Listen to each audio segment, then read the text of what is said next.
দেখাবো ম্যাঙ্গো কুলফি বা আমের কুলফি। তার জন্য আমি কড়াইতে এখানে দুধ নিয়ে নিয়েছি। দুধটাকে ভালো করে জাল দিয়ে চিনি দিয়ে ভালো করে জাল দিয়ে দিয়েছি। দুধটা যতক্ষণে জাল হচ্ছে ততক্ষণে আমি 3টে আম নিয়ে নিয়েছি একটি পাত্রে এবং আমটিকে ভালো করে দেখুন চারিপাশ থেকে চাকুর সাহায্যে কেটে এরকম আটিটা বের করে নিয়েছি। তারপরে আটির গায়ে যেই আমের মাংসগুলো লেগেছিল সেগুলোকে আলাদা করে একটি পাত্রে নিয়ে নিলাম এবং আমের খোলাটার ভেতরে আমি ভরে ফেললাম।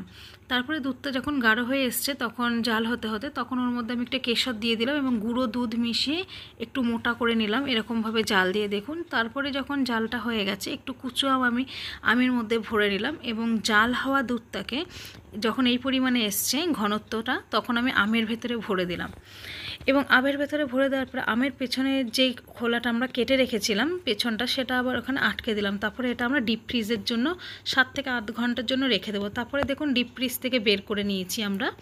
ডিপ ফ্রিজ থেকে বের করে নিয়ে চাকু দিয়ে আমি এর খোসাগুলোকে আলাদা করে ছাড়িয়ে নিচ্ছি।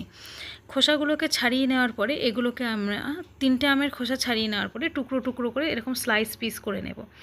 দেখুন লুকিংটা এরকম এসছে। যদি আপনাদের ভালো লেগে থাকে তাহলে রাজ কিচেনকে অবশ্যই সাবস্ক্রাইব করে পাশে থাকার অনুরোধ।